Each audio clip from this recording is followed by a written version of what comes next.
le monde. Je vous invite à vous lever. On va célébrer notre Dieu, notre Roi, pour cette dernière soirée ensemble. J'espère que vous êtes prêts. Vous avez la forme ? Oui. Alors on va chanter et louer, peu importe ce qu'on a pu vivre cette année, les joies, les peines, les difficultés. Ensemble, on va élever le nom de Jésus. Amen.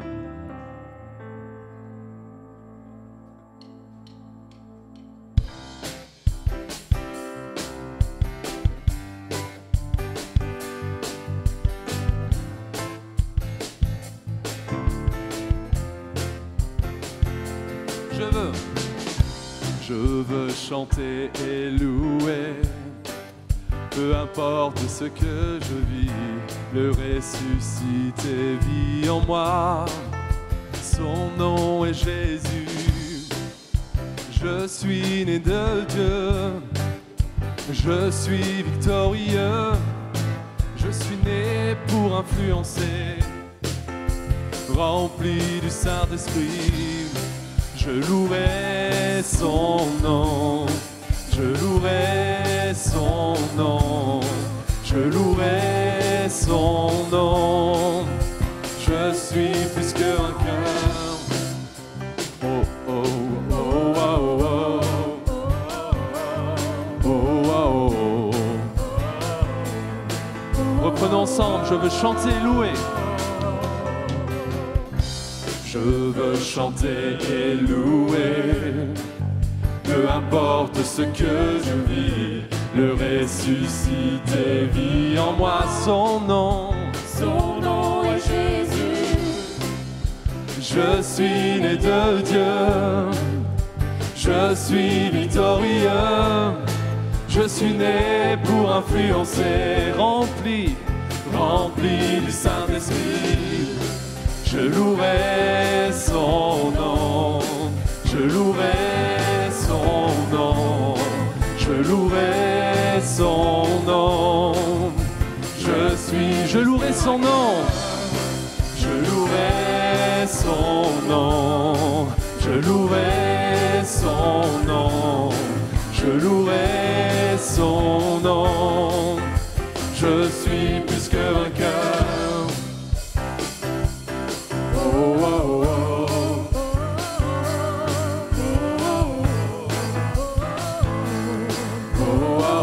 Toute arme forgée contre moi, toute arme forgée contre moi sera nulle et sans effet. Le ressuscité vit en moi, son nom est Jésus. Je suis né de Dieu, je suis victorieux, je suis né pour influencer, rempli du Saint-Esprit. Je louerai son nom, je louerai son nom, je louerai son nom. Je louerai ton nom, Seigneur. Je louerai son nom, je louerai son nom, je louerai son nom. Je suis plus que vainqueur. Oh oh oh, oh oh oh, oh oh oh. Toute arme contre moi ne peut rien. Toute arme forgée contre moi sera nulle, car le ressuscité vit en moi, en vous. Son nom est Jésus.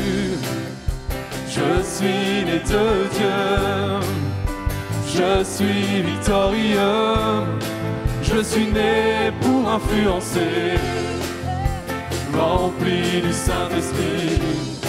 Je louerai son nom, je louerai son nom, je louerai son nom. Je suis plus que tout, je louerai son nom. Malgré tout, je louerai son nom, je louerai son nom, car tu en es digne, je louerai. Je louerai ton nom, je louerai son nom, je louerai son nom. Je suis plus que vainqueur, je louerai son nom, je louerai son nom, je louerai son nom. Je suis plus que vainqueur, je suis plus que vainqueur, je suis plus que vainqueur, je suis plus que vainqueur, je suis plus que vainqueur, je suis plus que vainqueur, bien plus qu'un conquérant, bien plus qu'un conquérant, bien plus qu'un conquérant, je suis plus que vainqueur. C'est pourquoi je louerai. Je louerai son nom, je louerai son nom, je louerai son nom. Je suis plus que vainqueur, je louerai son nom, je louerai son nom, je louerai son nom. Je suis plus que vainqueur.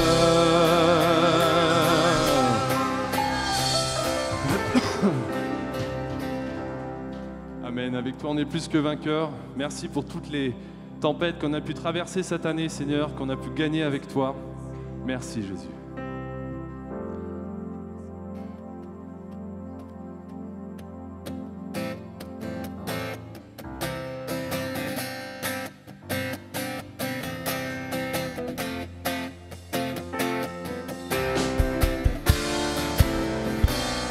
Tu es grand. Tu es grand et admirable, tu es saint et véritable, éternel, incomparable, tu es là. Tu es fort et insondable, infini et redoutable, majestueux, immuable, tu es là. Nous te chantons,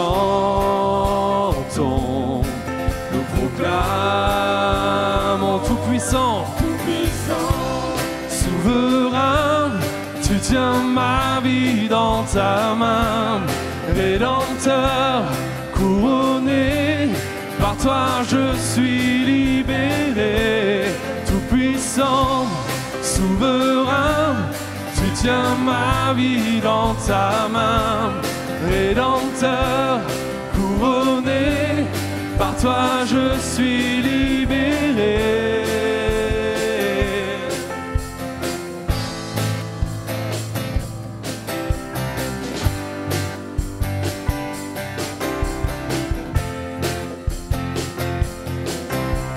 On reprend, tu es grand et admirable. Tu es grand et admirable. Tu es saint et véritable, éternel, incomparable.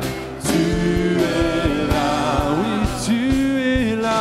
Tu es fort et insondable, infini et redoutable, majestueux, immuable. Tu es là. Nous te chantons, nous proclamons. Tout-puissant, tout-puissant, souverain, tu tiens ma vie dans ta main, Rédempteur, couronné, par toi je suis libre, oui, tout-puissant, tout-puissant, souverain, tu tiens ma vie dans ta main, Rédempteur, couronné, par toi je suis libéré. Entends nos cris, entends nos cris, entends nos cœurs. Nous sommes unis pour toi, Seigneur. Entends nos cris, entends nos cœurs. Nous sommes unis pour toi, Seigneur. Entends nos cris, entends nos cœurs. Nous sommes unis pour toi, Seigneur. entends nos cris, entends nos cœurs. Nous sommes unis pour entendre nos cris, entends nos cris, entends nos cœurs. Nous sommes unis pour toi, Seigneur. Entends nos cris, entends nos cœurs. Nous sommes unis pour toi, Seigneur. Tout-puissant, tout-puissant, souverain, tu tiens ma vie dans ta main. Rédempteur, couronné, par toi je suis libéré. Tout-puissant, souverain, tu tiens ma vie dans ta main. Rédempteur, couronné, par toi je suis libéré. Tout-puissant, tout-puissant, souverain, tu tiens ma vie dans ta main. Rédempteur, couronné, par toi je suis libéré.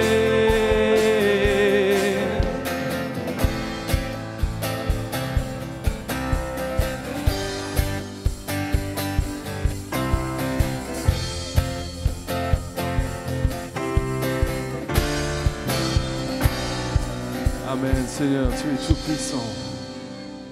Tout-puissant, souverain, tu tiens ma vie dans ta main.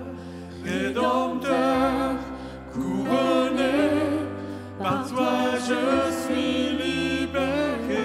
Tout-puissant, tout-puissant, souverain, tu tiens ma vie dans ta main. Rédempteur, couronné, par toi je suis libéré.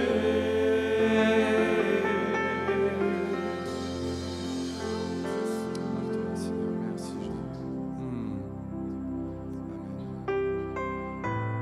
Avant qu'on prenne le prochain chant, j'avais à cœur qu'on puisse s'exprimer devant notre Créateur et le remercier pour tout ce qu'il a pu faire pour nous durant cette année. Et vous savez, plusieurs, on est tombés malades cette semaine, et quand on est malade, des fois, on perd notre joie, on est là, même si on râle pas, mais l'impression que tout va mal. Mais en fait, quand on sort de cet état-là, des fois, on est trop concentré sur ce qu'on a comme maladie et on ne se rend pas compte de tout ce que Dieu a fait pour nous durant toute cette année. Et vraiment, je disais merci Seigneur, parce que tu étais là à chaque instant, tu étais là dans nos trajets, dans nos familles, dans nos foyers, tu nous as gardés, tu nous as protégés, tu as pourvu à tous nos besoins Seigneur, tu as répondu à nos prières Seigneur, pour pouvoir au travail Seigneur, pour pouvoir à des guérisons. Et je suis sûr que chacun d'entre nous en a des raisons, énormes raisons de remercier Dieu. Et j'aimerais vraiment nous donner l'occasion ce soir de le faire en nous exprimant, en remerciant, vraiment par une prière simple, une prière de reconnaissance envers notre Créateur.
Seigneur, parce qu'il ne restera que toi.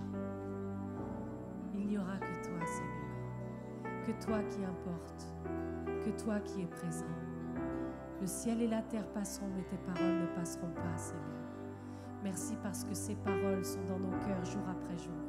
Que ces paroles nous édifient, Père. Ta présence nous édifie. Ta parole nous construit, ta parole nous conduit, ta parole nous guide. Ta parole nous fait du bien, ta parole nous console. Seigneur, merci parce que chaque jour est une aventure avec toi.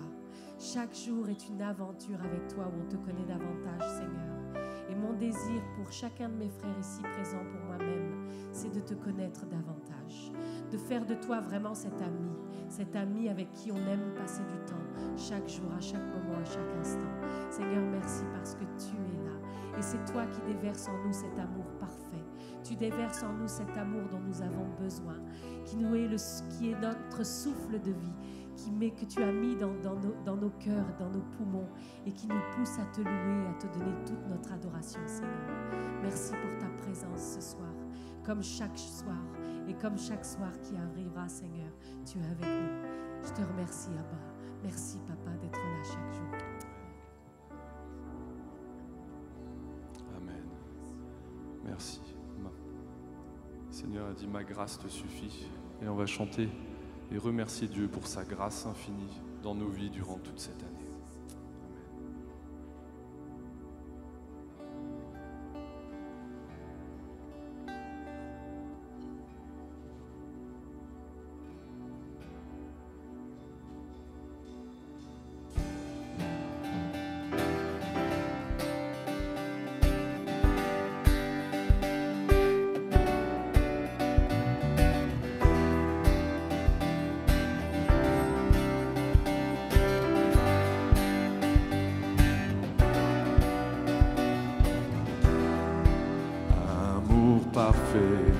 Tu t'es donné à la croix pour tout effacer de mes péchés. Tu t'es chargé sur le bois.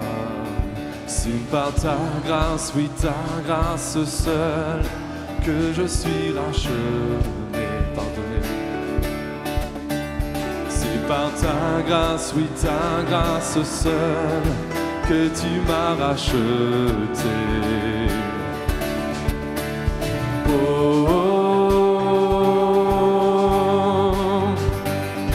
merci pour la croix, ton amour pour moi. Oh, oh, ta grâce ne faillit pas.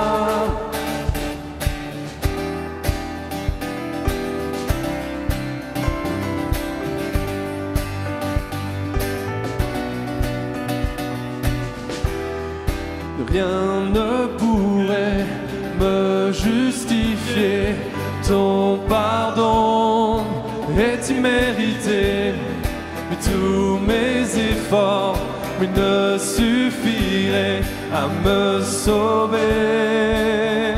C'est par ta grâce, oui ta grâce seule, que je suis pardonné. Oui, c'est par ta grâce. C'est par ta grâce, oui ta grâce seule, que tu m'as racheté. Oh, oh, merci pour la croix, ton amour pour moi. Oh, oh, ta grâce ne faillit pas. Oh, merci. Oh, oh, merci pour la croix, ton amour pour moi. Oh, oh, ta grâce ne faillit pas. Ta grâce grâce justifie, ta grâce m'affranchit, ta grâce justifie, ta grâce m'offre la vie, ta grâce a pas sauvé, ta grâce a pardonné, ta grâce m'a comblé, ta grâce m'a libéré, ta grâce justifie, ta grâce m'affranchit, ta grâce purifie, ta grâce m'offre la vie, ta grâce m'a sauvé, ta grâce a pardonné, ta grâce m'a comblé, ta grâce m'a... Ta grâce justifie, ta grâce m'affranchit, ta grâce purifie, ta grâce m'offre la vie, ta grâce m'a sauvé, ta grâce a pardonné, ta grâce m'a comblé, ta grâce m'a libéré. Oh merci Jésus. Oh, oh, oh. Merci pour la croix, ton amour pour moi. Oh, oh, oh. Ta grâce ne faillit pas. Oh, oh, merci Jésus. Merci pour la croix, ton amour pour moi. Oh, oh, oh. Ta grâce ne faillit pas. Oh, merci. Oh, oh, oh. Merci pour la croix, ton amour pour moi. Oh, oh, oh. Ta grâce ne faillit pas. Oh, oh, oh. Merci pour la croix, ton amour pour moi. Oh, oh, oh. Ta grâce ne faillit pas.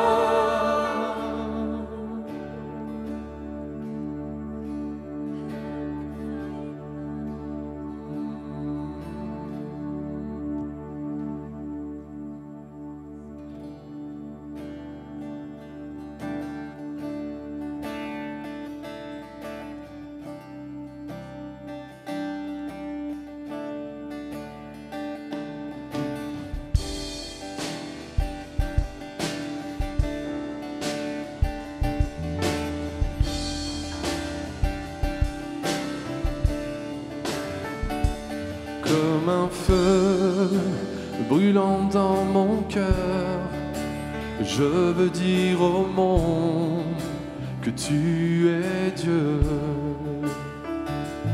Avec cette passion bouillant dans mon cœur, je veux dire au monde que tu vis.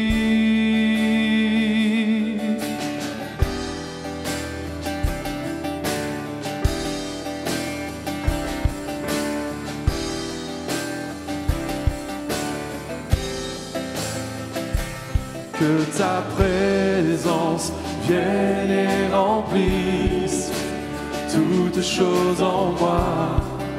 Transforme-moi.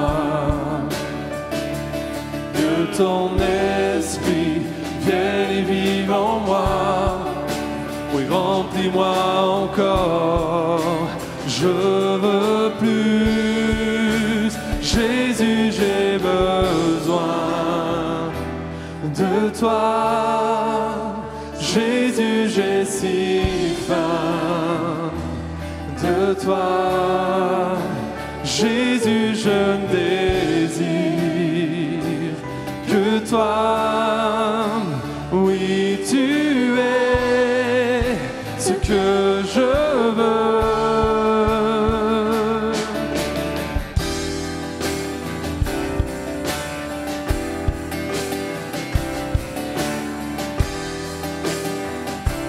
Que ta présence vienne et remplisse. Que ta présence vienne et remplisse toutes choses en moi. Transforme-moi. Que ton esprit vienne et vive en moi. Oui, remplis-moi encore. Je veux plus. Jésus, j'ai besoin de toi. Jésus, j'ai si faim de toi. Jésus, je désire que toi. Oui, tu es ce que je veux. Jésus, j'ai besoin. Jésus, j'ai besoin de toi. Jésus, j'ai si faim de toi. Jésus, je désire que toi. Oui, tu es ce que je veux.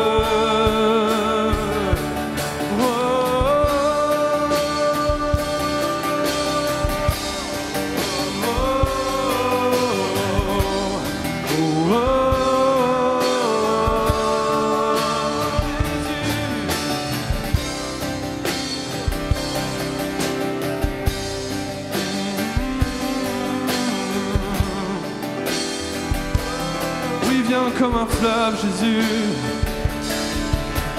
viens comme un fleuve et que ma coupe déborde. Oh, je veux plus. Oui, viens comme un vent, viens comme un vent, répands-toi en ce lieu. Nous voulons plus. Oui, viens comme un fleuve, viens comme un fleuve, et que ma coupe déborde. Oui, je veux plus de toi, oh Dieu. Puis viens comme un vent, répands-toi en ce lieu. Nous voulons plus.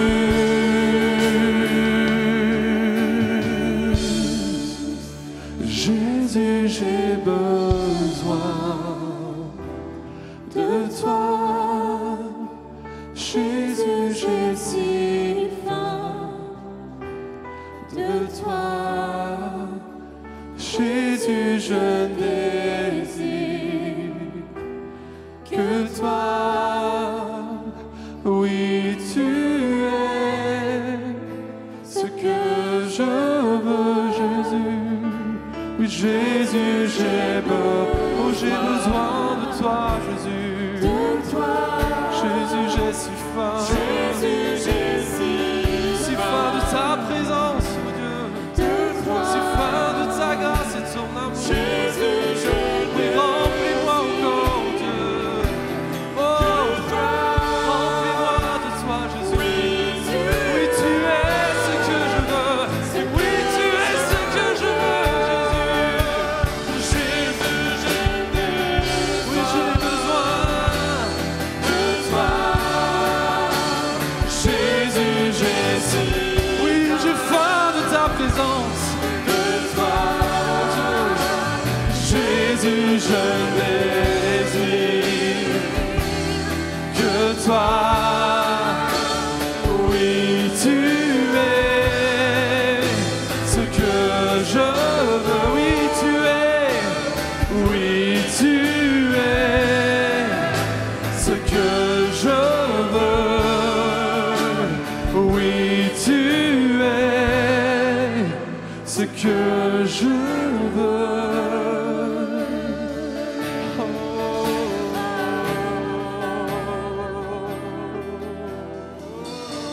Oui, tu es. Tu es tout pour moi, Jésus. Tu es tout, tu es tout pour moi, Jésus. Remplis-moi encore de toi, Jésus. Remplis-moi encore, Jésus.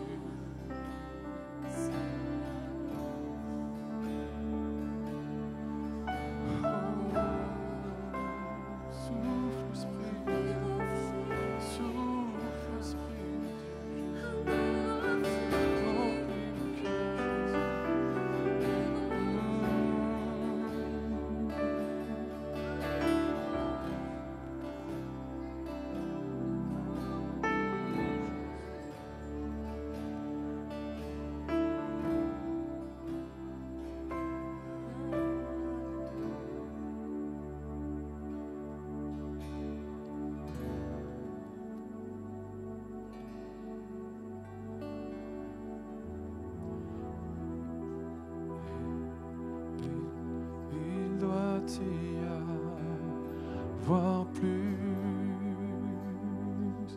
Souffle de Dieu, nous t'attendons.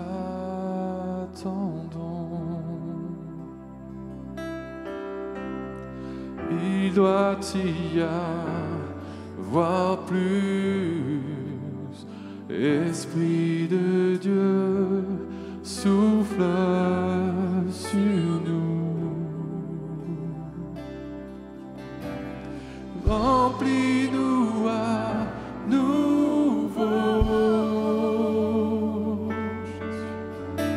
Remplis-nous à nouveau. Il doit y avoir plus.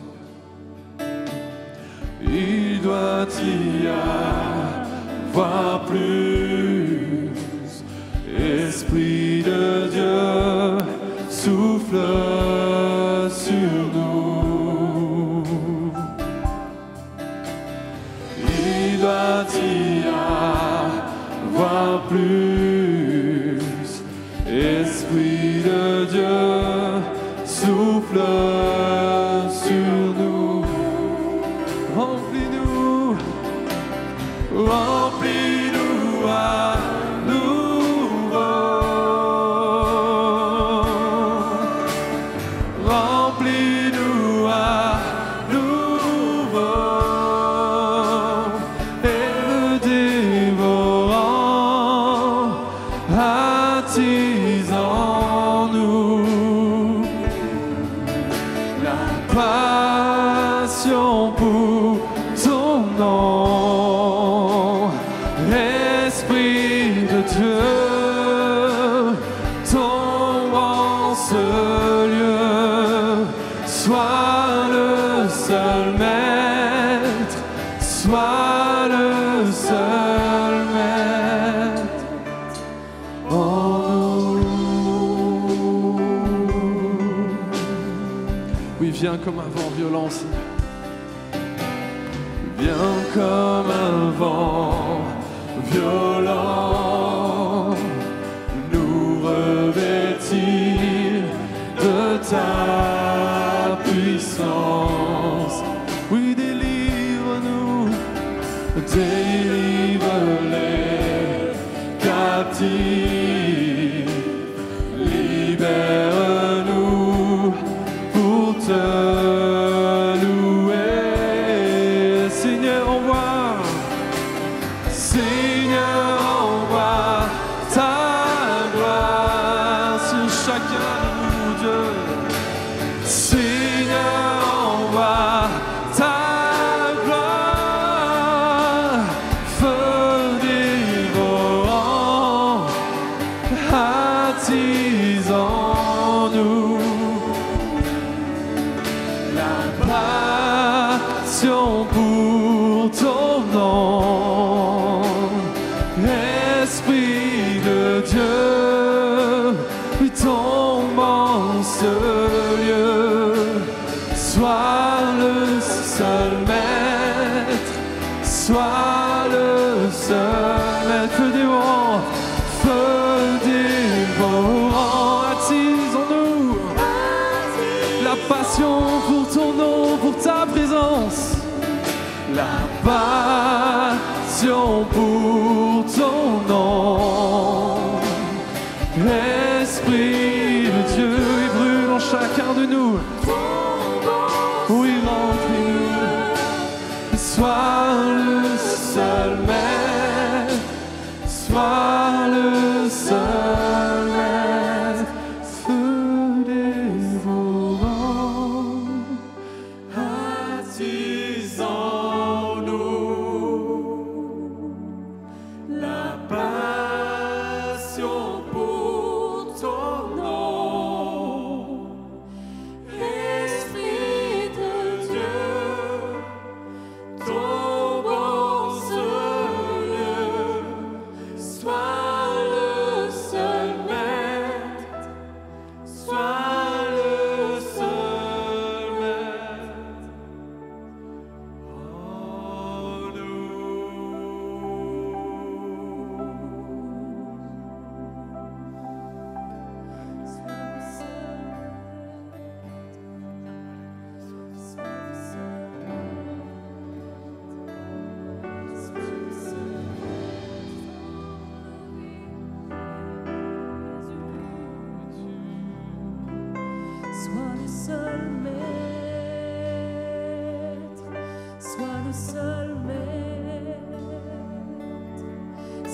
seul maître dans nos vies, Jésus. Sois le seul maître, sois le seul maître, sois le seul maître dans nos vies, Jésus. Sois le seul maître, sois le seul maître, sois le seul maître dans ma vie, Jésus. Sois le seul maître, sois le seul maître, sois le seul maître dans ma vie, Jésus. Sois le seul maître, sois le seul maître, sois le seul maître dans ma vie, Jésus.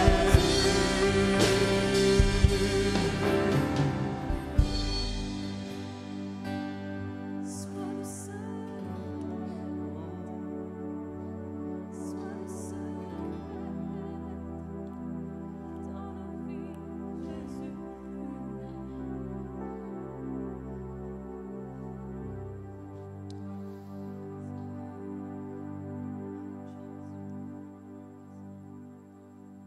Amen, Seigneur. Sois le seul qui dirige, qui gouverne nos vies. Sois celui qui prend la première place à la fin de cette année et qui prendra la première place au début de la prochaine année, Seigneur. Que tu nous accompagnes, Père. Amen.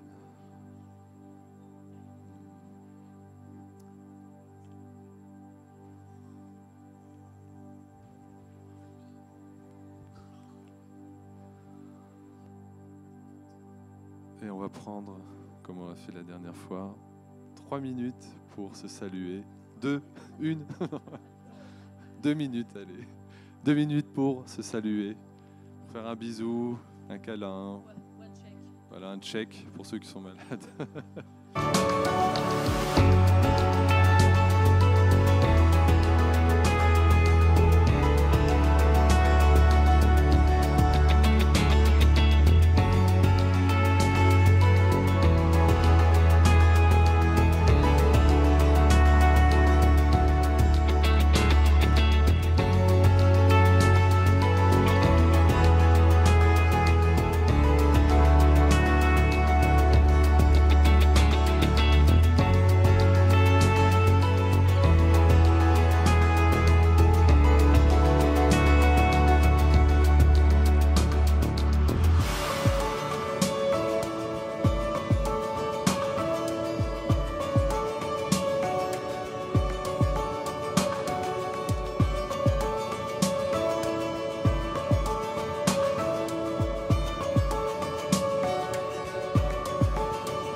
1, 2.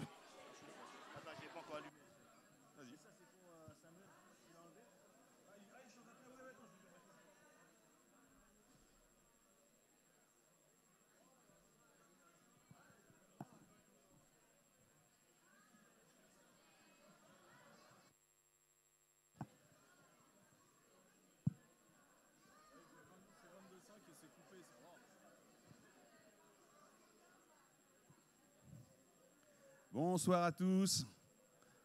On a eu au moins 10 minutes de bisous là. Je ne vois personne. Il y a quelqu'un?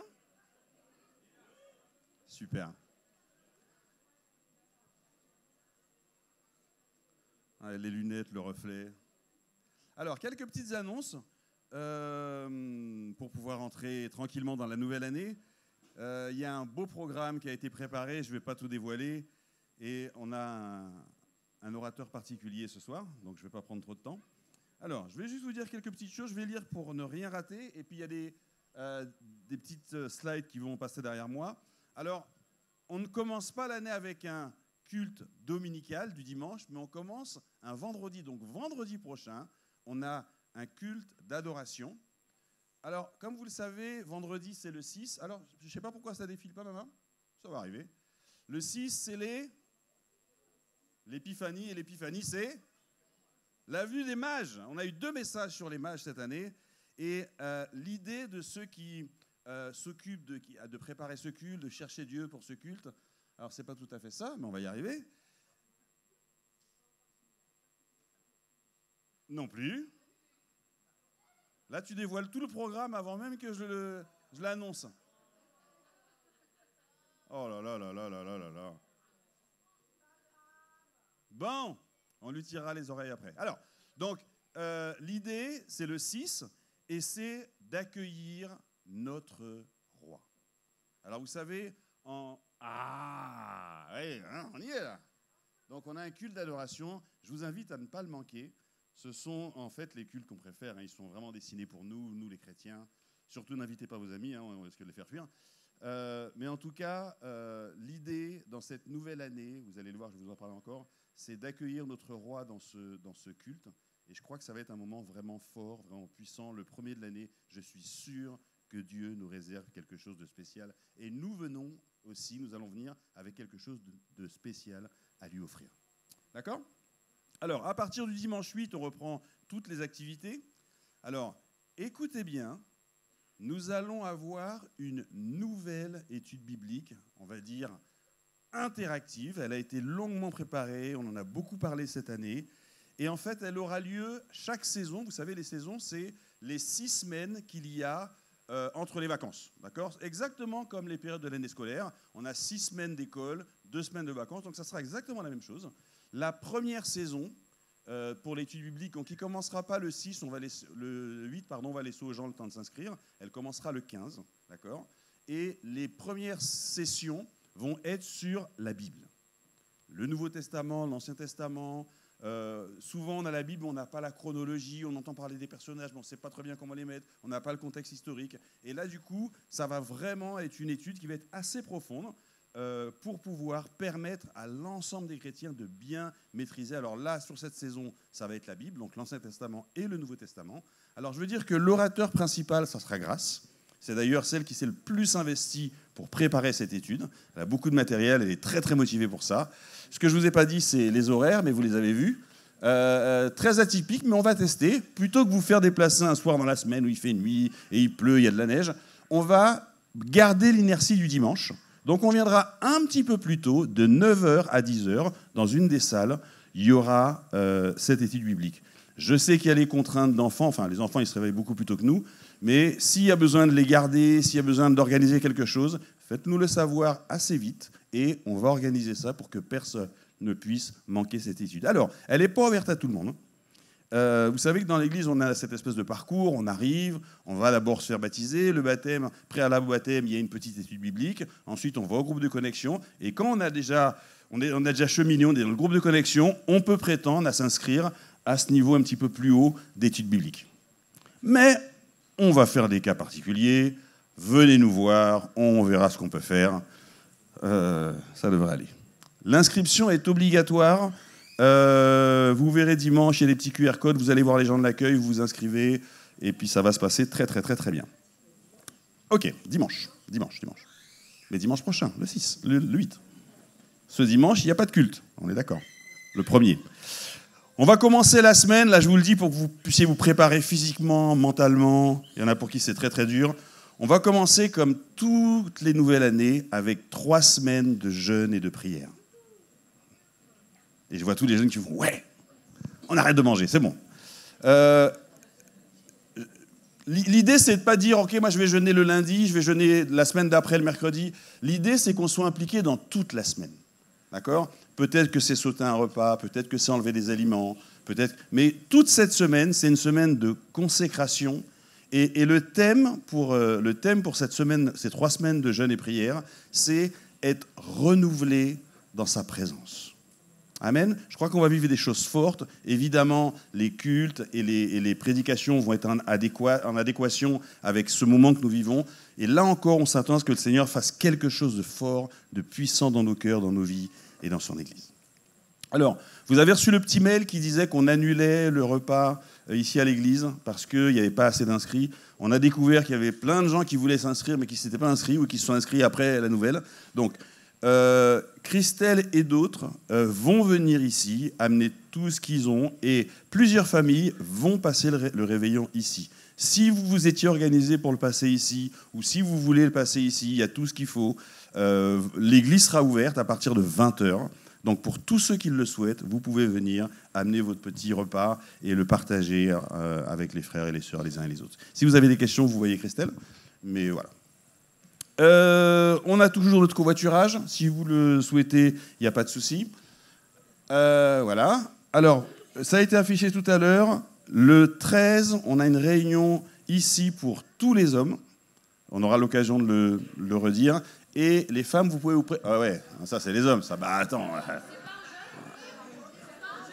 Oui, mais on va jeûner toute la journée sauf le soir. Oh. Ah oui. Ah bah oui. Hein les gars? Vous mangez pas le petit déjeuner, ni le midi, on mange que le soir, voilà. Barbecue de légumes. Mika, il a prévu des poireaux et des choses comme ça. Enfin bref. Alors, il y a aussi une rencontre le lendemain pour les femmes. Alors là, c'est un petit déjeuner, donc elles ne mangeront pas le midi et le soir. Donc pour les femmes. Voilà. Et le thème encore, c'est le rafraîchissement. Voilà. Donc à partir de 9h30, ici à l'église, et je crois que vous avez un petit moment spirituel également. Voilà, j'ai fait le tour, je pense que je n'ai rien oublié, donc soyez prêts. On va passer... Alors, bonne fête déjà pour demain. Et on va bien entamer l'année. Je crois que le Seigneur a des choses super préparées pour nous. Et ça va être vraiment super. Alors, on va, avec un tonnerre d'applaudissements, accueillir notre orateur, qui est vraiment spécial pour moi, pour beaucoup d'entre nous, pour l'Église. Je crois que c'est un cadeau pour l'Église. Et je pense qu'on peut encourager très très fort, c'est la première fois qu'il prêche ici, devant nous, Dylan!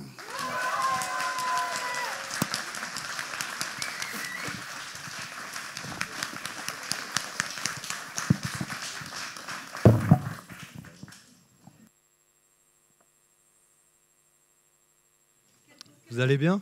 Vous m'entendez? C'est bon?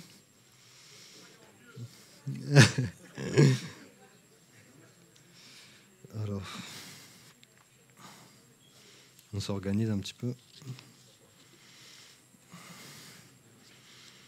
Je remercie vraiment Didier pour me donner cette confiance et de pouvoir vous partager la parole de Dieu. J'espère vraiment que vous serez édifiés et que vous serez encouragés à la fin de ce message. On prie. Seigneur, merci pour ta grâce, Père. Merci pour ton amour, merci, car tu es le Dieu au-dessus de tout, Seigneur Jésus. Tu es le Dieu qui règne et sur ton trône tu es, Seigneur, et tu es souverain sur ton Église, Seigneur. Que vraiment tu sois au milieu de nous ce soir, Seigneur Jésus. Que vraiment, Seigneur éternel, tu conduises ma bouche, Seigneur éternel. Que tu disposes chaque cœur, Père Tout-Puissant. Car tout est entre tes mains, Seigneur éternel. Seigneur, ce n'est pas l'homme qui fait, c'est toi qui fais l'homme. Alors que vraiment, Seigneur éternel, tu puisses agir, Seigneur, dans ce moment, Seigneur Jésus. Que vraiment, nous puissions, Seigneur éternel, recevoir de toi, que nous puissions repartir, Seigneur éternel, avec cette pensée que nous devons tout de toi, Seigneur éternel. Nous te devons tous, Père. Que vraiment tu puisses, Seigneur éternel, mon Dieu, apporter, Seigneur éternel, mon Dieu, dans les cœurs, Seigneur Tout-Puissant, cette consécration, cet amour pour toi, Seigneur, cette passion, afin que, Seigneur, nous ressortions, Seigneur Tout-Puissant, renouvelés par ta présence. Au nom de Jésus. Amen. Un homme de Dieu, connu pour ses lettres, qui respire la passion pour Christ, dira « Je suis le moindre de tous les saints. Ce qui est bon, je le sais, n'habite pas en moi. Je suis le premier des pécheurs, misérable que je suis, qui me délivrera de ce corps de mort ?» Et ce même homme, en fait, nous offre un paradoxe très étonnant, car il dira de lui-même « Soyez mes imitateurs, comme je le suis du Christ. » Ça veut dire, en fait, qu'il veut que nous soyons les imitateurs du premier pécheur. C'est fascinant, n'est-ce pas? Mais la réalité, c'est qu'il veut nous montrer quelque chose de bien plus profond. Il veut nous montrer tout simplement qu'il se connaissait lui-même parce qu'il connaissait Dieu. Et au moment où il se connaissait Dieu, il a commencé à avoir une profonde conviction qu'il n'était pas très bon ou il n'était pas très juste devant lui. Si un homme, du moins de notre époque, et un homme qui est un de nos contemporains aurait entendu ces choses-là, on aurait dit de lui c'est un aliéné, ou d'autres auraient dit de lui qu'il aurait eu besoin de s'inscrire à des formations personnelles, de développement personnel pour qu'il puisse tout simplement s'aimer lui-même et avoir une plus grande estime de soi. Et cet homme qui était l'apôtre Paul, en réalité, n'avait pas besoin de cela. Ce qu'il avait besoin, c'était Christ, tout simplement. Et plus grande sera la connaissance de votre misère intérieure, plus grande sera votre besoin de vous reposer sur Dieu, et plus grande sera votre connaissance de cette misère, plus grande, tout simplement, sera votre besoin d'être plus près du Seigneur. Jean Calvin, un théologien du XVIe siècle et un réformateur, dira « C'est une vérité de tous que l'homme ne parvient jamais à la pure connaissance de soi-même jusqu'à ce qu'il ait contemplé la face de Dieu et que du regard de celle-ci, il descende à regard de soi. » Lorsqu'un homme décide de s'examiner lui-même sans l'aide de Dieu, il finit souvent soit avec une forme de culpabilité, pas une culpabilité qui fait qu'il a offensé Dieu, mais une culpabilité qui fait qu'il est tombé dans une situation inconfortable à cause de son péché. Donc ça, c'est ce qu'on appelle la quête d'un bien-être égoïste. Et sinon, il y a une autre vision, c'est que lorsqu'un homme s'examine lui-même, il pense être le plus juste des hommes. Ça veut dire qu'il croit que par ses vertus et par sa piété personnelle, il pourra accéder au ciel. Et tout ça, donc le thème dont je veux vous parler, qui est la consécration, ont un lien vraiment entre la connaissance de soi et la connaissance de Dieu. Et je vais vous parler de ce qui nous freine à la consécration et également le prix de la consécration. Donc la consécration, c'est simple, il y a le mot sacré dedans, et donc ce qui est saint, c'est-à-dire ce qui est mis à part par Dieu. Donc la consécration, c'est le fait d'être mis à part par Dieu, c'est comme un abandon total de notre être à Dieu, afin que nous le servions pour sa seule gloire. Mais il y a un point important à relever que nous voyons non seulement dans toutes les Écritures, mais également dans notre vie personnelle, c'est qu'aucun homme n'a vécu une consécration sans avoir été profondément humilié par Dieu, sans avoir ce cœur blanc et juste devant Dieu. L'apôtre Paul avait compris ces choses et c'est pour ça que dans le livre de Galates, qui est un livre où il fait un peu de polémique à l'intérieur, et dans ce livre, il vient en fait montrer ses souffrances, il vient montrer qu'il est réellement apôtre du Christ, vu qu'on avait remis en cause son apostolat. On avait dit de lui qu'il avait peut-être recopié l'évangile des apôtres de Jérusalem, où certains disaient que son évangile était le fruit de sa réflexion, et il voyait tout simplement son église, du moins l'église de Dieu qu'il avait bâtie, se diviser. Certains croyaient qu'ils pouvaient achever leur salut par leurs œuvres, et ils décidaient de se circoncire. D'autres pensaient que l'apôtre Paul avait tout simplement donné un évangile qui favorise l'ammoralisme, c'est-à-dire le fait de vouloir faire ce qu'on veut. Ça veut dire la grâce qui est la base qui nous empêche de pécher, ou du moins de vivre dans le péché. Eux le comprenaient comme une licence pour pécher. Mais l'apôtre Paul vient défendre tout simplement son apostolat en montrant non seulement ses souffrances pour Christ, mais également sa consécration à Dieu.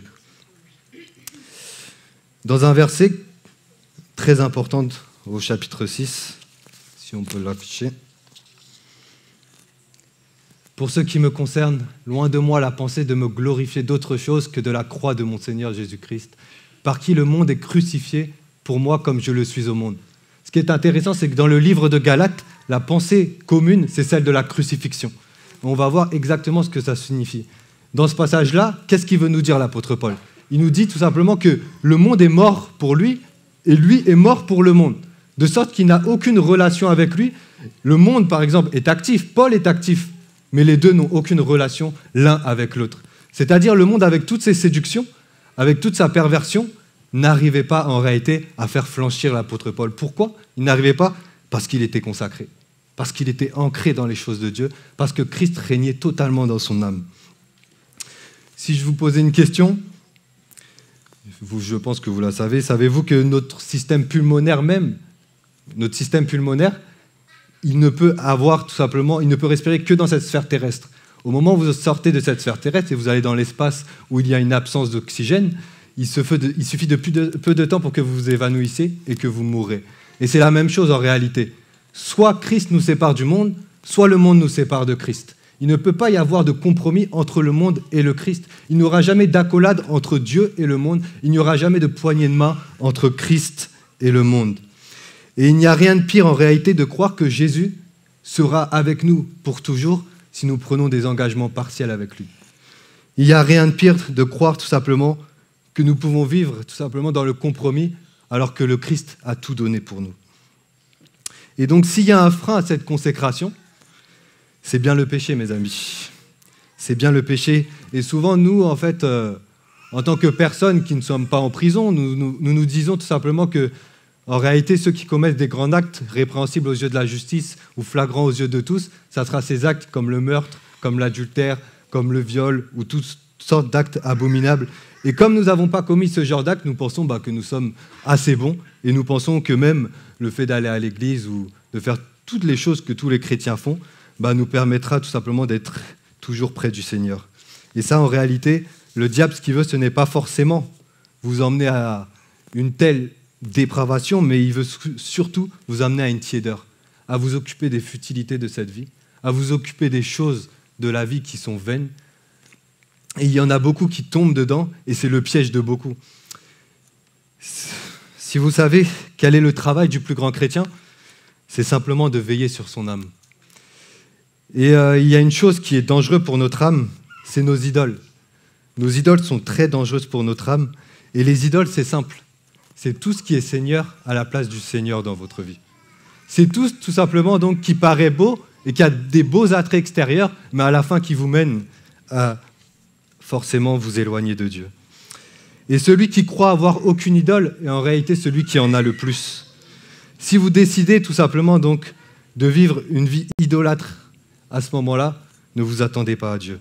Et ce qui est triste, c'est que souvent, ces mêmes idoles, en réalité, sont les bénédictions que Dieu nous donne. Ça veut dire en réalité que ces bénédictions que Dieu nous donne, nous commençons tout simplement à adorer la bénédiction au lieu d'adorer celui qui nous l'a donnée. Et donc, nous commençons tout simplement à faire de l'idolâtrie et de ces bénédictions l'objet de notre adoration. Et ce qui est triste, c'est que ça touche chaque domaine de notre vie. Certains vont avoir un travail. Dans ce travail, il va se plaire. Dans ce travail, il va commencer à plutôt chercher les biens matériels plutôt que comprendre que Christ l'a emmené dans ce travail pour qu'il puisse toucher les gens autour de lui. Mais lui, il va se livrer tout simplement à ses bienfaits matériels, à chercher à toujours avoir plus, à chercher à avoir une meilleure image. Et à la fin, il se trouve chez lui. Il retourne chez lui alors qu'avant, il aimait lire la parole de Dieu. Avant, il aimait passer du temps avec son Seigneur. Il aimait discuter des choses de Dieu. Mais lorsqu'il rentre chez lui, le voici tiède, il allume la télé et pourrait passer sa soirée à la regarder sans avoir aucune conviction de péché, sans avoir aucune conviction qu'il s'est éloigné du Seigneur. Il est devenu indifférent aux choses de Dieu et le voilà tombé dans un gouffre profond. Ce qui est triste, c'est que ça peut être, certes, ce travail, mais ça peut être notre famille. Certains sont tellement idolâtres de leur famille, ils veulent que leurs enfants soient comme ci, comme ça, et à la fin, ils finissent par les étouffer. D'autres, tout simplement, ça peut être le mariage. Même chez les jeunes, le mariage, certains cherchent plus à se marier que cherchent la présence de Dieu. Et ils finissent toujours, tout simplement, dans une situation inconfortable. Il y a beaucoup de cas que nous pourrons citer, des cas qui ont mené le chrétien à s'éloigner de la consécration et à ne pas vivre la vie chrétienne totalement. Et quand on touche à nos idoles, nous sommes comme des enfants à qui nous arrachons notre jouet. Nous commençons à crier. Tant que nous ne trouvons pas de satisfaction en Christ, nous ne trouverons satisfaction en rien d'autre. Nous sommes comme, notre cœur est comme une poche trouée. Nous pouvons essayer de la remplir avec telle chose de ce monde, telle chose, mais à la fin, il sera toujours vide jusqu'à ce que Christ, lui, prenne toute la place. Et ces situations qui mènent le chrétien souvent à une forme de tiédeur et à mettre de côté son bien-être éternel et à s'occuper des choses vaines de ce monde, le laisse avec un cœur instable et froid. Le péché nous retire toute force de servir Dieu. Il nous retire toute force d'aimer. Il nous retire toute force d'avoir une vie sainte. L'orgueil et l'amour-propre, en réalité, nous empêchent aussi tout simplement de nous abandonner à Dieu. Nous savons l'engagement, nous savons le prix que ça coûte, et ça nous empêche de nous abandonner à Dieu. Mais j'ai compris une chose, c'est que si on prenait soin de notre corps et de notre manière de esthétique, comme si nous prenions soin de notre âme, nous serions arrivés à une certaine maturité spirituelle. Il suffit tout simplement de voir, lorsque nous nous coupons et que nous avons une infime goutte de sang qui sorte, nous nous empressons d'aller sous le lavabo pour tout simplement passer l'eau. Mais la réalité, c'est que se passe-t-il quand une pensée impure vient dans notre esprit? Souvent, certains vont ranger leur chambre, mais ils vont cacher la poussière sous le lit. Et la voilà, tout simplement, il va se dire, peut-être, mais j'ai fait des choses bonnes dans ma vie, mais j'ai été un bon chrétien quand j'ai fait ceci, cela. Mais la réalité, c'est qu'il ne donne pas tout à Dieu. Et tant que nous ne donnons pas tout à Dieu dans un seul domaine, nous ne pouvons obéir à Dieu dans aucun autre. Ça, c'est une certitude. Dieu veut tout de nous. Dieu veut tout de nous. Nous allons voir un passage où Paul l'exprime parfaitement dans le Galates, chapitre 2, verset 20. Si tu peux l'afficher, s'il te plaît. Ce passage est vraiment poignant.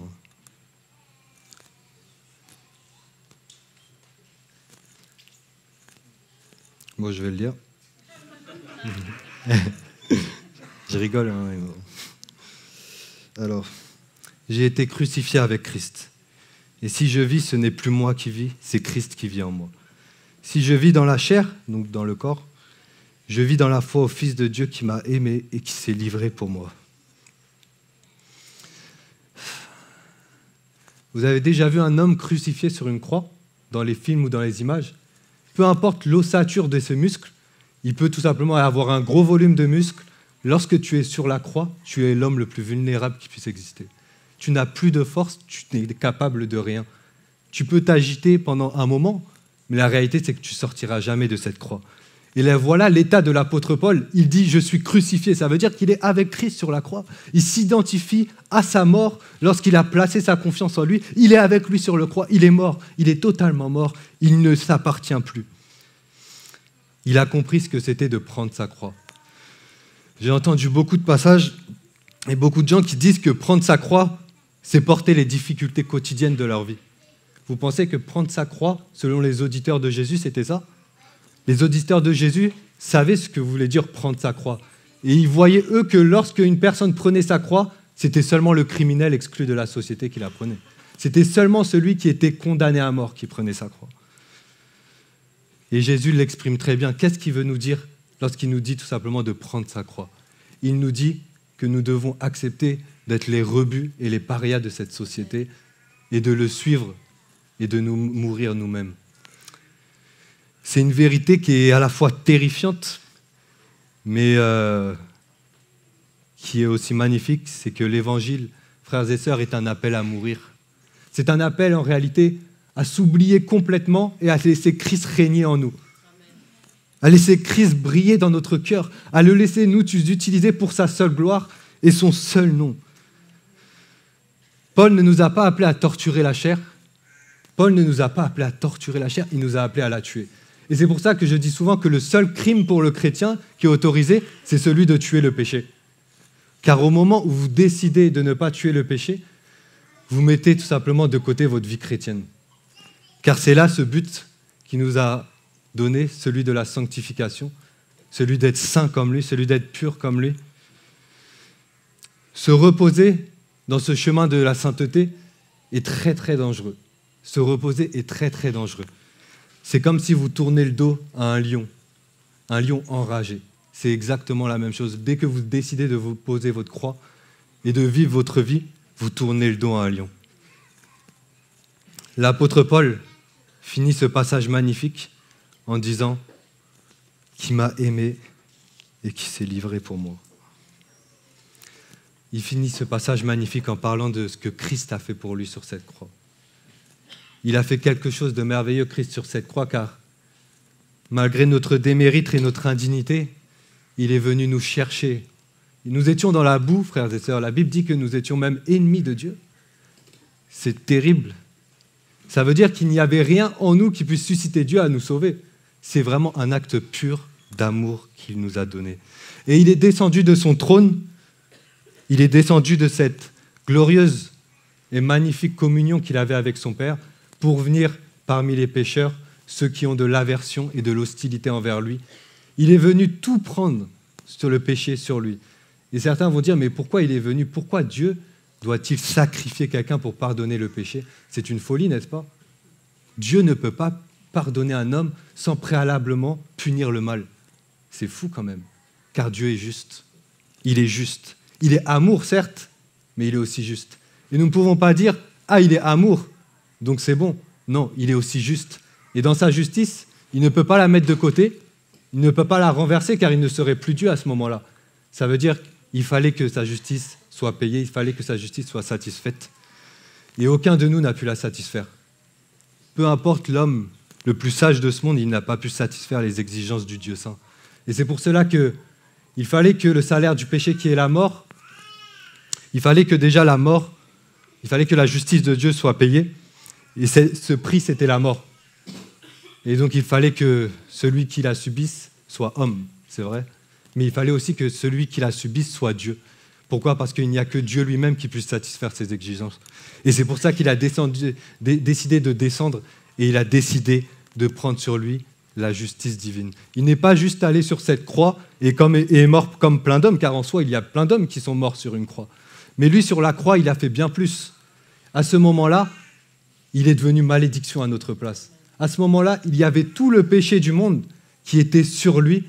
Et à ce moment-là, le Père, lorsqu'il l'a vu, il a vu une cible à abattre. Il a déversé sa colère sur son Fils afin que sa colère soit détournée de nous. C'est incroyable. Incroyable. Et Isaïe en parle, il nous dit, il a plu à l'Éternel de le briser par la souffrance. Le Père vient briser son Fils à notre place. N'est-ce pas là merveilleux? Mais n'est-ce pas là aussi terrifiant? Un homme qui se trouve devant la croix est à la fois terrifié par le jugement qu'il mérite, mais à la fois ébahi par l'amour que Dieu a porté pour lui. Un amour qui ne peut pas tout simplement s'exprimer, il s'est sacrifié pour nous. Nous n'avions rien en nous-mêmes. Aucunement en nous-mêmes, il y avait quelque chose qui pouvait le pousser à nous pardonner.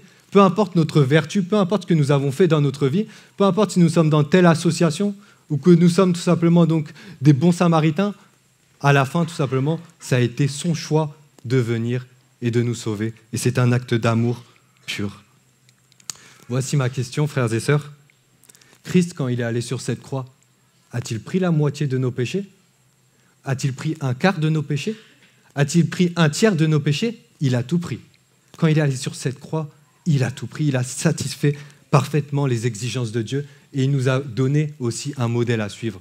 Non pas que notre sacrifice nous-mêmes est semblable et à la même valeur que celui de Christ, mais en fait, le fait de voir Christ mourir à notre place doit nous pousser, nous aussi, à offrir notre vie à Dieu complètement. Il n'y a rien de plus cher que d'offrir notre vie à Dieu. Pas juste les choses, tout simplement, que nous aimons, pas juste les choses que nous voulons, mais les choses aussi même que nous chérissons. Beaucoup de chrétiens m'ont dit « J'aimerais porter du fruit pour le Seigneur ». Et c'est là une bonne initiative de vouloir porter du fruit pour Dieu. Ils me disent qu'ils veulent servir Dieu. Ils me disent qu'ils veulent être utiles pour le royaume de Dieu. Et donc, des fois, ils se livrent à des surplus d'activités, pensant qu'à travers ce surplus d'activités, Dieu vont agréer leurs gestes en soi. Mais ce n'est pas du tout ce que Dieu attend de nous. Savez-vous comment une personne peut être utile à Dieu? C'est simple. Qu'elle laisse parcourir les recoins de son âme le plus sombre. Qu'elle laisse Dieu parcourir les recoins de son âme les plus sombres et il verra tout simplement qu'à ce moment-là, il pourra être utile à Dieu. Il a besoin d'être brisé, l'homme, pour servir Dieu. Paul en parle, Jésus en parle, toute la parole en parle. Il y a un point important, c'est que si vous décidez un jour de vous consacrer, si vous décidez même là de vous consacrer après ce message et de vous offrir à Dieu, comme une offrande, vous décidez de monter sur cette croix et de ne plus vous appartenir, ça sera dur, frères et sœurs. Ça sera dur. Ça sera dur car Dieu vous emmènera dans des impasses. Et comme le mot l'indique, l'impasse, vous verrez aucune issue. Vous serez dans cette situation où c'est une nécessité de se reposer sur Dieu. Ça sera une nécessité. Ça sera dur également quand vous serez si proche de sa sainteté que vous comprendrez que vous êtes le pire des hommes. Vous serez si proche de sa sainteté qu'à ces moments-là, vous aurez envie de vous éloigner de vous-même. La vie crucifiée est dure. La vie crucifiée est terrifiante, certes, mais elle est aussi douce. Elle est aussi douce car lorsque vous serez dans ces moments-là, le Seigneur viendra vous visiter et dans son amour et sa grâce, il vous donnera la force d'accomplir ce que vous ne pouvez pas de vous-même. Il viendra vous visiter et traversera tout votre âme et vous permettra d'avoir une obéissance active à sa parole. Ça ne sera plus tout simplement des choses que vous faisiez vous-même, mais ça sera des choses que Dieu fait, lui, en vous. Et vous allez me dire, mais pourquoi dois-je passer par là pour être utile à Dieu ? Il est vrai que si vous devenez utile à Dieu sans être façonné avant, vous deviendrez encore pire qu'avant. Pourquoi ? C'est simple, parce que vous deviendrez trop orgueilleux. Et à la fin, vous pensez que c'est vous le maître et non pas Dieu. Mais celui qui comprend qu'il est misérable, qui comprend qu'il est très peu de choses, il sait que ce n'est pas lui qui fait. Il sait qu'il n'a aucune force. Il sait qu'il est faible. Et il dit avec Paul, « Je suis le moindre de tous les saints. » Voici ma question aujourd'hui que je te pose. Veux-tu monter sur la croix avec Christ ? Veux-tu le laisser crucifier tes idoles ? Non pas juste crucifier votre main, non pas juste crucifier vos pieds, mais le laisser crucifier tout. Est-ce que vous êtes prêt à le laisser crucifier tout jusqu'au bout ? Vos idoles, ce que vous chérissez, ce que vous aimez, le temps que vous passez, l'argent que vous dépensez ? Vers quoi vos pensées se tournent chaque jour ? Car nos idoles, en réalité, se révèlent parce que nous pensons, par le temps que nous passons. Êtes-vous prêt à prendre ce chemin de la croix ? Êtes-vous prêt à le suivre entièrement, à aller jusqu'au bout avec le Seigneur et à le laisser prendre toute la place ? Réfléchissez à ce choix-là. Il n'y a que ce choix-là qui plaît à Dieu en soi. Aucun autre choix ne peut plaire à Dieu. Une vie chrétienne dans le compromis, c'est encore plus triste, des fois, je me dis, que d'être païen. Parce qu'en fait, c'est être tiraillé et c'est être indifférent à ce que Dieu a fait pour nous. Imaginez, voyez votre Seigneur sur ce bois. Il a été placardé comme un criminel. Il a été mis tout simplement nu devant tous pour nos péchés. Il a tout donné. Et il nous a laissé tout simplement son esprit, il nous a laissé la force de faire sa volonté en se reposant sur lui seul. Es-tu prêt à abandonner tout ? Es-tu prêt à te livrer complètement à Dieu, à déposer toutes tes armes devant lui et à ne pas en cacher une seule ? Croyez-moi, si vous faites ce choix-là, Dieu transformera vos cœurs. Dieu vous visitera et tous les jours de la semaine seront des dimanches. Dieu fera quelque chose en vous. Vous verrez que vous brillerez et vous serez réellement la lumière de Dieu. Je vais finir en disant qu'il y a ce passage que l'apôtre Paul dit et qui me hante. Il dit « Ainsi la mort agit en nous et la vie agit en vous. » Ainsi la mort agit en nous et la vie agit en vous. Paul avait compris une chose, c'était plus il mourait, plus il brillait. C'était simple en fait, c'était plus il faisait mourir tout ce qui n'est pas de Dieu en lui, plus il reflétait le Christ dans sa vie et il pouvait avancer en faisant l'œuvre du Seigneur. L'évangile est un appel à mourir, un appel à nous donner entièrement à Dieu. Je ne sais pas comment tu veux commencer ton année. Peut-être tu t'es dit, je vais continuer comme je le fais habituellement. Mais le Seigneur t'appelle à autre chose. Il veut t'utiliser pour sa gloire. Il veut t'utiliser pour son royaume. Il veut que, par ta vie, il puisse toucher les cœurs autour de lui.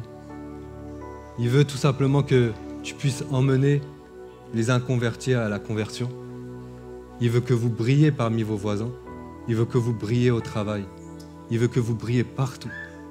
Il veut que vous mouriez totalement et que vous soyez totalement en lui. Ça sera dur, frères et sœurs, ça sera dur. Ça sera dur. Mais le Seigneur est avec nous.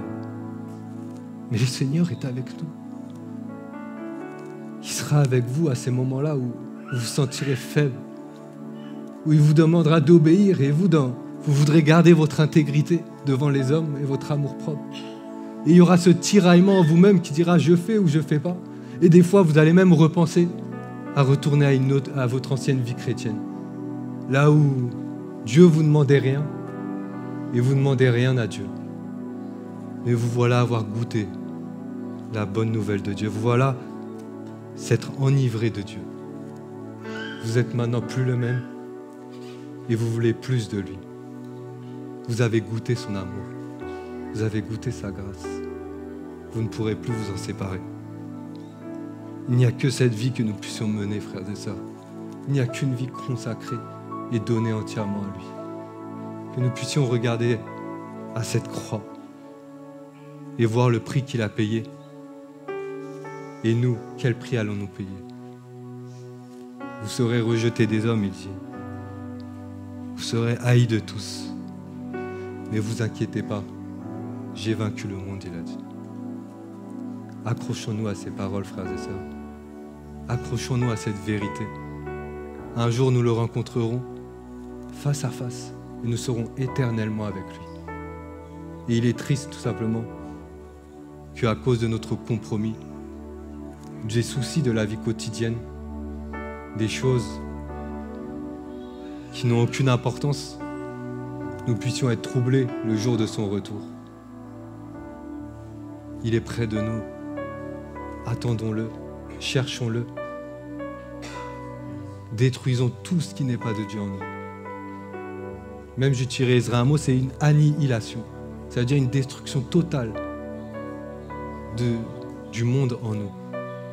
Et lorsque nous le laissons faire ça, à ce moment-là, nous verrons la gloire de Dieu. Nous verrons sa grâce agir dans nos vies, nous verrons son amour, nous verrons que il nous parle.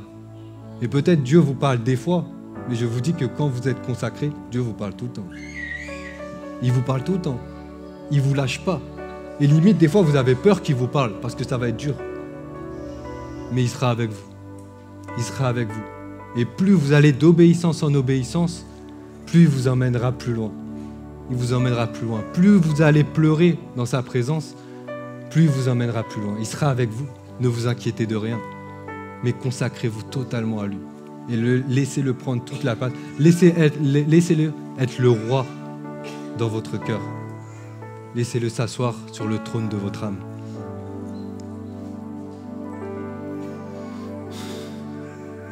Seigneur Jésus, il n'y a que toi, Seigneur. Il n'y a que toi, Seigneur. Tu es le Dieu saint, tu es le Dieu au-dessus de tout, Seigneur. Guide nos cœurs vers toi, Seigneur. Nous ne voulons plus rien de ce monde, Seigneur. Nous ne voulons plus rien de ce monde, Seigneur Jésus. Tu as tout donné pour nous séparer de ce monde, Seigneur. Et quand nous voyons, Seigneur éternel, nous te voyons sur cette croix, nous te sommes reconnaissants, Seigneur Jésus. Seigneur, voilà notre cœur, Seigneur. Voilà tous nos idoles, Seigneur. Crucifie-les, Seigneur. Crucifie-les, Seigneur Jésus. Et apprends-nous, Seigneur, à marcher dans cette sainteté. Apprends-nous ce qu'est l'intégrité. Apprends-nous, Seigneur, ce qu'est la piété, Seigneur Jésus. Apprends-nous le pardon, Seigneur Jésus. Apprends-nous à aimer, Seigneur. À aimer ceux qui nous haïssent, Seigneur éternel. Apprends-nous à aimer ceux qui nous font du tort. Apprends-nous à vivre comme Jésus. Apprends-nous, Seigneur éternel, à te donner tout à chaque instant, Père. Que nous ne cachions rien, Seigneur, au fin fond de notre conscience, Seigneur éternel, mais que nous soyons nus devant toi, Père. Oh, nous voilà nus devant toi, Seigneur Jésus. Brise tout, Seigneur éternel, et prends toute la place, Seigneur. Brise tout et prends toute la place, Seigneur. Oh, règne en nous, Seigneur Jésus. Tu es le Dieu saint, le Dieu qu'on veut honorer, Seigneur. Alors prends toute la place, Père, afin que, Seigneur, nous soyons tout petits. Afin que nous soyons tout petits, Père. Merci pour ce que tu vas faire, Seigneur. Que cette semence puisse porter du fruit, Seigneur éternel, dans ton cœur, dans les cœurs de chaque personne qui sont présentes, Père. Que cette semence, Seigneur éternel, puisse les emmener à reconsidérer leur vie, Seigneur éternel, et à savoir qu'il n'y a que lui que nous devons servir et que nous ne pouvons servir de maître. Merci, Seigneur, pour ce que tu vas faire, Seigneur. Merci, Père.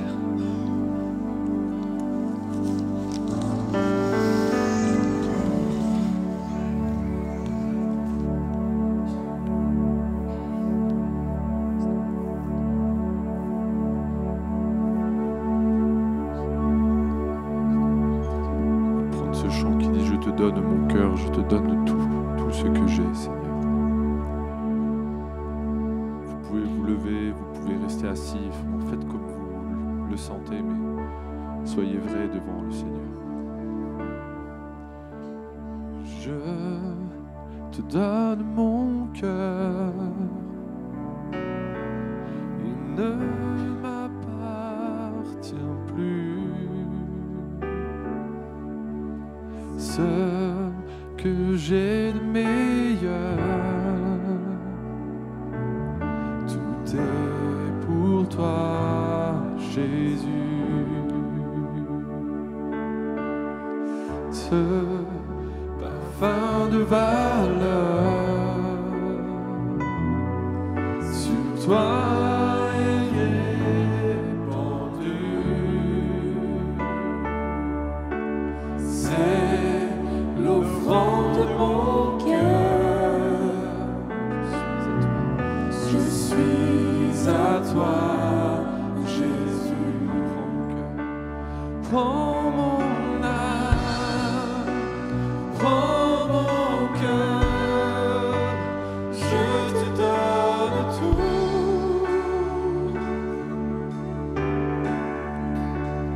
Prends ma vie, oui, me voici, je te donne tout.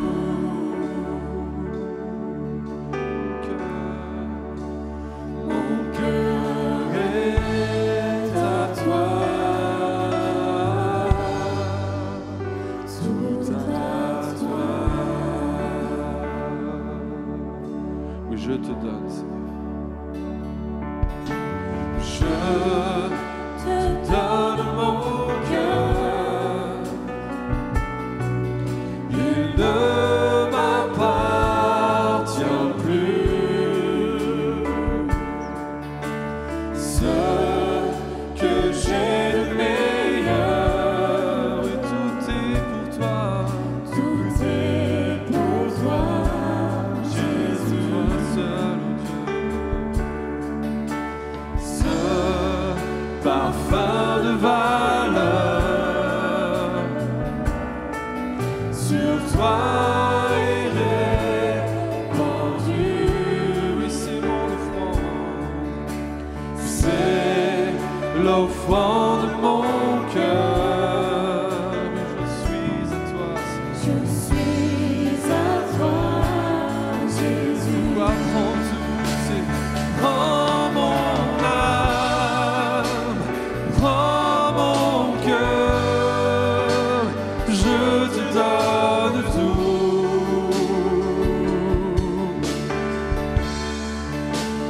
Prends ma vie, me voici, puis je te donne tout.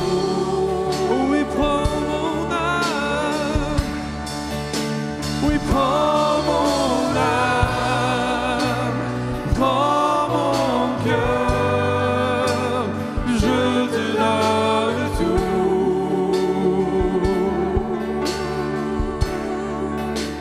Oui, prends ma vie, me voici, oui, je te donne tout. Mon cœur t'appartient.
puisse t'appartenir, que nos cœurs puissent t'appartenir davantage, qu'on puisse mourir vraiment à nous-mêmes, Seigneur, chaque jour.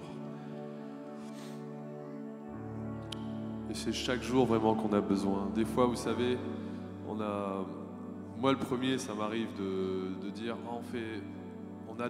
on pense des fois qu'on fait des bonnes choses pour Dieu, et puis on dit, on va s'autoriser, on va faire comme se donner une récompense.